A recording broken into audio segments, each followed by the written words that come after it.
Muito bem. E eu queria que você abrisse sua Bíblia, então, no livro de Efésios, capítulo 6. Semana passada nós falamos que a nossa luta não é contra o sangue e a carne, né?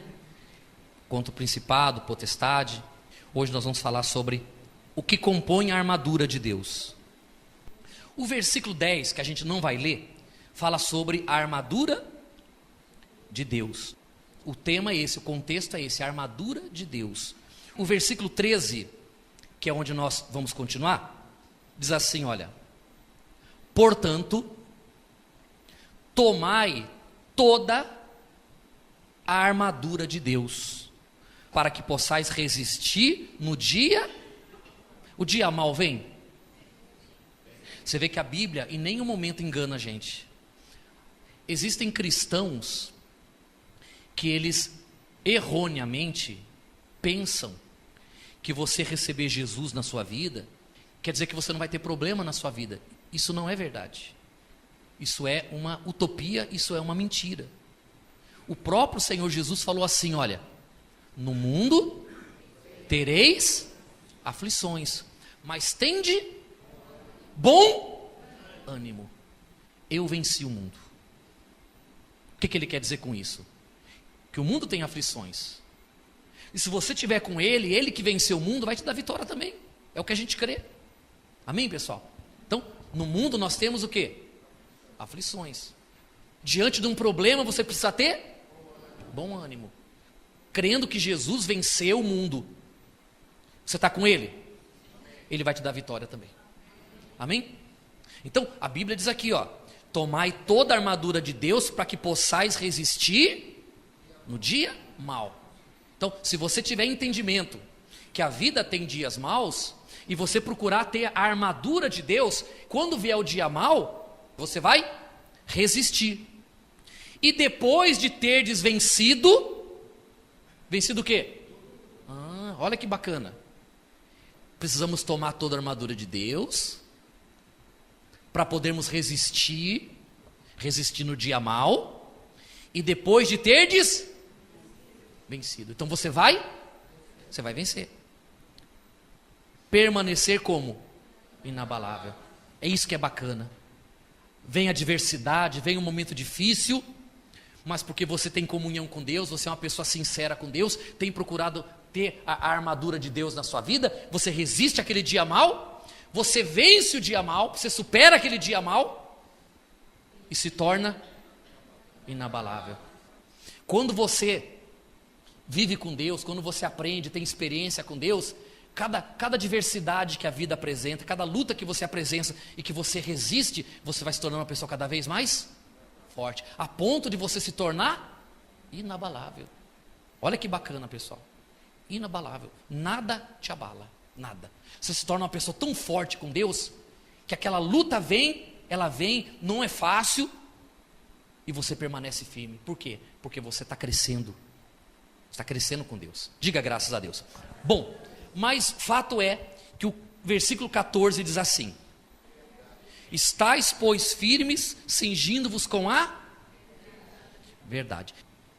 Eu procurei dar uma pesquisada o significado da palavra armadura.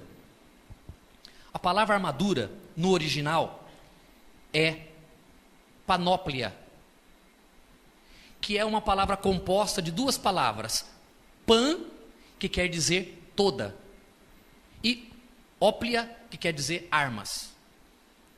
Vocês já ouviram falar de jogos pan-americanos? É um campeonato que ele é composto de todas as Américas. Então, um jogo pan-americano é um jogo que todas as Américas vão participar. América do Sul, América Central e América do Norte. Pan-americano. Então, pan de toda e óplia de arma. Essas duas palavras juntas querem dizer toda arma ou todo armado.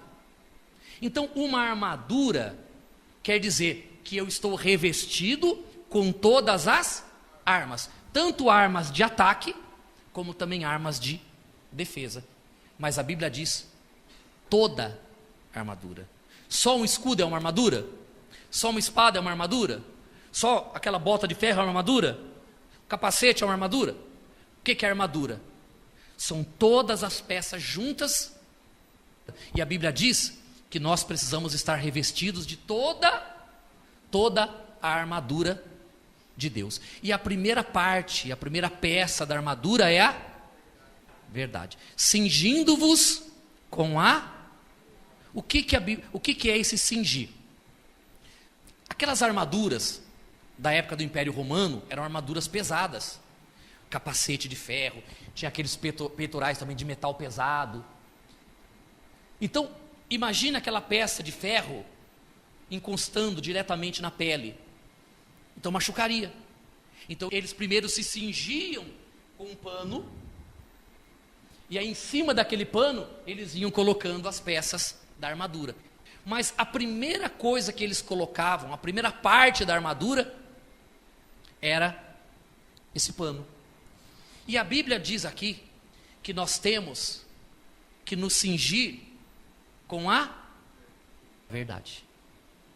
Se eu pretendo vencer o mal, se eu pretendo suportar as adversidades da vida e permanecer inabalável, eu preciso de toda a armadura. Mas a primeira parte da armadura, que é a base para todas as outras, é a verdade. Se eu quero a proteção de Deus, a primeira decisão que eu preciso tomar é viver na verdade. Se eu não for uma pessoa que viva a verdade, que fale a verdade, de nada vai adiantar as outras partes. Porque se eu não estou com a verdade, eu não estou cingido com a verdade. Se eu não estou cingindo com a verdade, eu não vou suportar a batalha, eu não vou suportar a luta. Eu vou fazer uma pergunta retórica. Você quer a proteção de Deus? Você quer estar protegido por Deus? Para que a sua família também se beneficie? Você quer? Você tem que pôr uma coisa na sua cabeça hoje, aqui e agora. Eu preciso viver a verdade. Porque se eu não viver a verdade, se eu não falar a verdade, vai ter um espaço na minha armadura que na hora que o inimigo vier para cima, ele vai enxergar aquele espaço e ele vai, exatamente por ali, ele vai agir. Compreende? E aí, você esperando uma proteção, vai ser atingido pelo mal. Por quê? Porque você falhou na primeira parte. Você falhou na verdade. E nós não podemos faltar ou falhar na verdade. Nós precisamos viver a verdade. É melhor você se prejudicar por falar a verdade do que se safar por falar o quê? A mentira. Porque se você se prejudicar por ter falado a verdade, você vai se prejudicar com o homem. Mas se você se prejudica falando a mentira, você vai se prejudicar, sabe com quem? Com Deus e com o diabo, que vai se aproveitar da mentira para agir na sua vida. Então, é melhor você enfrentar a verdade, doa quem doer, do que você ter aquela sensação de que conseguiu o quê? Contornar. Mas você contornou diante dos olhos do homem, mas e diante dos olhos de Deus? Então o diabo, na hora que a luta vier, ele vai se aproveitar dessa brecha, desse buraco, e ele vai agir. E ali ele vai derrotar você. Então eu preciso estar vivendo a verdade para quê? Para que eu possa caminhar seguro na minha fé, sabendo que Deus é comigo e que o diabo vai ser vencido e que eu vou ter a vitória, que é a promessa de Deus. Mas eu preciso estar vivendo na verdade. Amém? Eu queria ler com você uma passagem agora, aqui mesmo no livro de Efésios, Efésios 4:25. Acharam 4:25? Por isso, deixando a mentira, fale cada um a verdade com o seu próximo, porque somos membros uns dos outros.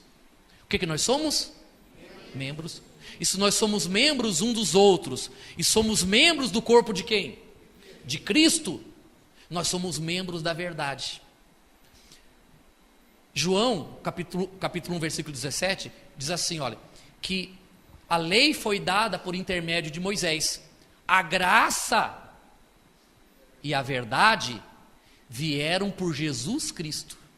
A lei foi dada por Moisés. A graça e a verdade vieram por Jesus Cristo. Então, o que Jesus é? Ele é a graça, mas ele também é a... E ele também falou isso em João. Falou, eu sou o caminho, eu sou a... e eu sou a vida. Não foi o que Jesus disse? Sim ou não? João 14,6. Eu sou o caminho, a verdade e a vida. Ninguém chega ao Pai se não for por mim. Então, se eu vivo na verdade, se eu falo a verdade, se eu assumo a verdade, eu sou membro do corpo de Cristo. Estamos todos ligados, mas estamos ligados a algo muito maior, que é Cristo, que é a verdade. Então, quando eu falo a verdade, eu sou membro do corpo de Cristo. E quando eu falo a mentira? Se quando eu falo a verdade eu sou membro do corpo de Cristo, e quando eu falo a mentira? Eu sou membro de um outro corpo. Que corpo é esse? O corpo do diabo. Quer ver? Abra a Bíblia aí de novo. Evangelho de João, Mateus, Marcos, Lucas, João, capítulo 8. E olha, pessoal, aparece tanta oportunidade para mentir, não aparece? E você tem aquela impressão que se você mentir, vai ser melhor. Talvez se você mentir, você vai fechar o negócio. Hã? É ou não é? Sim ou não? Talvez se você mentir, você vai se livrar da surra.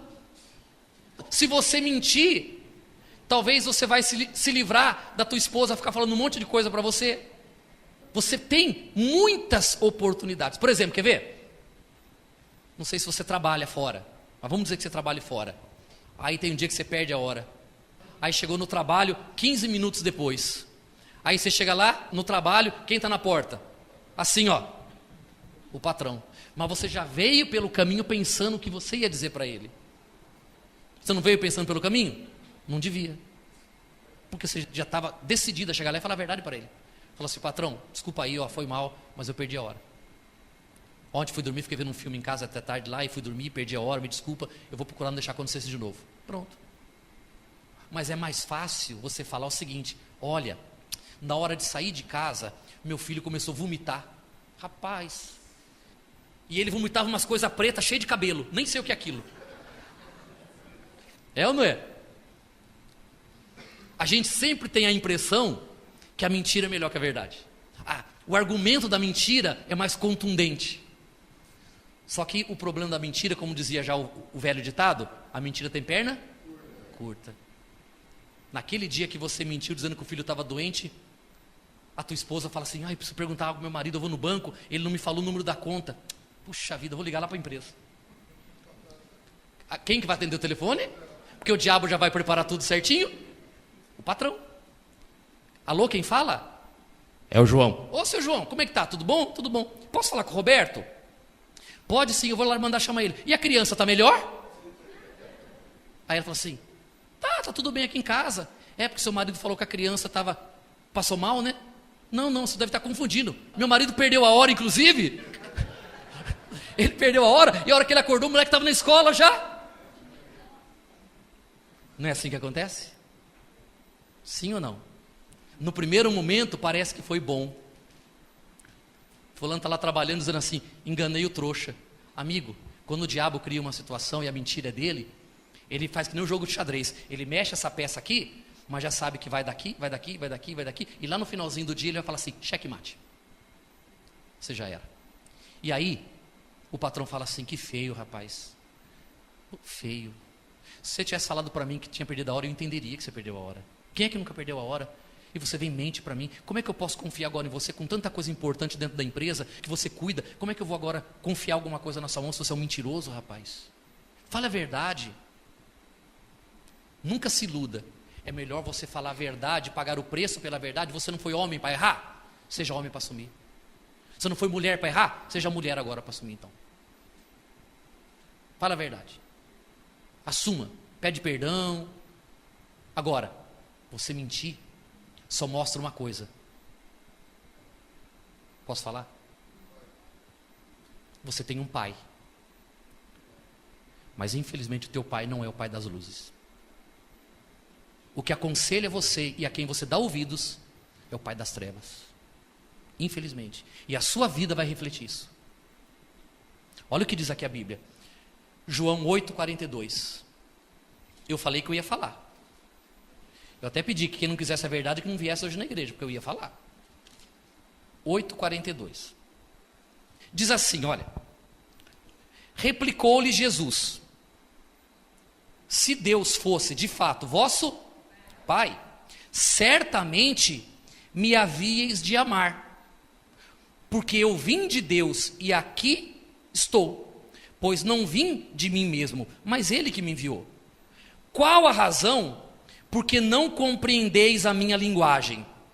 É porque sois incapazes de ouvir a minha palavra. Aí ele fala assim: vós sois do diabo, que é vosso pai, e quereis satisfazer-lhe o quê? Os desejos. Quem é filho de Deus quer satisfazer os desejos de Deus. E qual é o desejo de Deus? A verdade é o desejo de Deus. Mas a pessoa que é filha do diabo, ela vai optar pela mentira, porque ela quer satisfazer os desejos do seu pai, que é o pai da mentira. Então quem mente está satisfazendo os desejos do pai que tem. E quem fala a verdade está satisfazendo os desejos do pai que tem. Diz mais assim, olha. Vós sois do diabo, que é vosso pai, e quereis satisfazer os desejos. Ele foi homicida desde o princípio, e jamais se firmou na verdade. Porque nele não há o quê? Verdade. Quando ele profere mentira, fala do que lhe é próprio, porque é mentiroso e pai da mentira. Mas porque eu digo a verdade, não me credes. Quem dentre vós me convence de pecado? Se vos digo a verdade, por que razão não me credes? Quem é de Deus, ouve as palavras de Deus. Por isso, não me dais ouvidos, porque... Mas ficou claro aqui, pessoal, o pai da verdade e o pai da mentira? Eu queria ler só mais uma passagem com vocês, em Atos dos Apóstolos, no capítulo 5. Gente, ó, deixa eu falar uma coisa para você, não sei se você vai conseguir entender o que eu vou falar, talvez entenda. Uma pessoa quando é séria, uma pessoa quando é sincera, verdadeira, aquilo que ela faz sozinha, qualquer pessoa poderia ver. Ela não tem nada para esconder de ninguém. Aquilo que você vê no computador, no celular, no tablet, qualquer pessoa pode ver. Sabe por quê? Porque você vive a verdade. Aquilo que você está vendo no computador, a esposa pode chegar a qualquer hora e olhar lá. Entendi. Agora, se você está vendo uma coisa e quando a esposa está vindo você fecha, você está vivendo o quê? Você está vivendo a mentira. Por quê? Porque se você está vivendo a verdade, você sabe que antes da esposa, da filha, do filho, do patrão ver, você sabe que Deus está vendo. E você se preocupa mais com a vontade de Deus, porque você é filho de Deus, do que com aquilo que os homens vão dizer, eu vou pensar de você. Então, a mulher de Deus não tem nada para esconder do marido. Tanto que computador, celular de cristão, não tem senha. E se tem senha, o marido e a esposa sabe. Por quê? Porque um não tem nada para esconder do outro. Vive uma vida transparente. Amém? Atos capítulo 5, versículo 1, fala sobre Ananias e Safira. Diz assim, olha. Entretanto, certo homem chamado Ananias, com a sua mulher Safira, vendeu uma propriedade. Mas, em acordo com a sua mulher, reteve parte do preço. E levando o restante, depositou aos pés dos apóstolos. Naquela época, 2000 anos atrás, era muito comum, pessoas que tinham muitas propriedades, vendiam alguma propriedade para ajudar na obra de Deus, e pegava aquele valor e colocava ao pé dos apóstolos, para os apóstolos cuidarem dos pobres das igrejas. E eles decidiram, ele e a mulher, vender uma propriedade para ajudá-la na obra de Deus, na ocasião. E foram e venderam a propriedade por um valor X. Mas a Bíblia diz que depois os dois conversaram e entraram num acordo de não dar aquilo que tinha prometido dar, mas dar apenas uma parte e o restante depositar ao pé dos apóstolos. Olha o que aconteceu. Versículo 3. Então disse Pedro: Ananias, por que encheu Satanás teu coração para mentires ao Espírito Santo, reservando parte do valor do campo? Quem foi que colocou no coração de Ananias e Safira o desejo de mentir para aquele homem de Deus? Só que quando eles mentiram naquilo que eles estavam fazendo, para quem que eles estavam mentindo? Estavam mentindo para o Espírito Santo. Satanás encheu o coração deles para eles mentirem. O que aconteceu com Ananias? Morreu diante do altar. E em seguida chegou a mulher dele, Pedro fez a mesma pergunta, e ela falou assim: não, foi por esse preço mesmo. Aqueles homens ali que enterraram o teu marido, vieram te buscar para te enterrar também. E ela em seguida morreu. Para você ver a gravidade do problema, pessoal. Para você ver a gravidade da mentira. Para você ver a importância de nós vivemos a nossa verdade. Sermos pessoas leais a Deus, fiéis a Deus, andar na presença de Deus. Por quê? Porque quem vai tentar colocar mentira no coração, quem é? Escuta bem isso. Todas as vezes que você tendo a oportunidade de falar a verdade, você sentir vontade de mentir, saiba que naquele momento tem uma coisa pertinho de você, enchendo o teu coração, para que ali na frente possa causar uma tragédia na sua vida, uma desgraça na sua vida. Por isso que eu estou dizendo para você, quer ter a armadura de Deus? Quer ter a proteção de Deus? Mas saiba de uma coisa, o primeiro passo de uma proteção espiritual é a verdade. Custe o que custar. Doa o que tiver que doer. A primeira parte da armadura é a